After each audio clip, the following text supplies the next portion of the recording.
C'est un sujet sur lequel Emmanuel Macron est régulièrement interpellé parce qu'il était ministre de l'économie il y a un an et il avait le dossier Alstom dans les pattes, Nicolas Barré.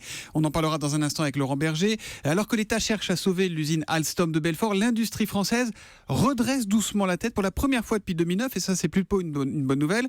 On crée plus d'usines qu'on en ferme. Oui, c'est ce que dit d'ailleurs un cabinet de veille économique qui s'appelle Trendéo. Au deuxième et au troisième trimestre, effectivement, on a inversé la tendance. Alors, ça ne compense pas l'hémorragie constatée depuis la crise de 2008-2009, puisque 1900 usines ont fermé depuis 2009 et à peine 1300 ont été créées. Donc, vous voyez, le solde reste très nettement négatif et la France continue de se désindustrialiser. Bon, mais le mouvement n'est pas irréversible. Et oui, et c'est ça qu'il faut retenir. On peut arrêter le mouvement.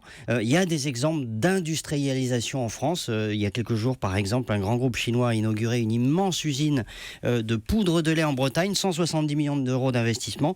Donc vous voyez, ça existe. Alors, on sait pourquoi ça va mieux. Il y a eu les baisses des charges, il y a eu la baisse de l'euro, entre autres. Mais on sait aussi que ça ne suffira pas pour inverser durablement la tendance.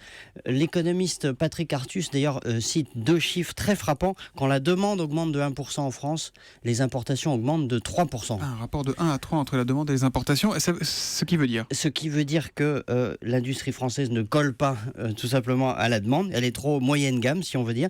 Dès que les Français gagnent un peu plus d'argent, eh bien ils se ruent sur des produits importés, donc il faut produire plus haut de gamme, il faut investir dans la recherche, il faut plus de qualité, moderniser l'outil de production, etc. Tout ça on le sait.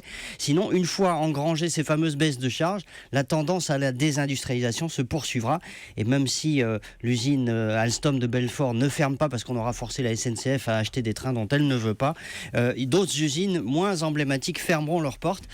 Donc il faut absolument continuer à moderniser cette industrie si on veut continuer à avoir plus d'ouverture d'usines que de fermeture. Et ben voilà qui est clair. Merci beaucoup Nicolas Barré.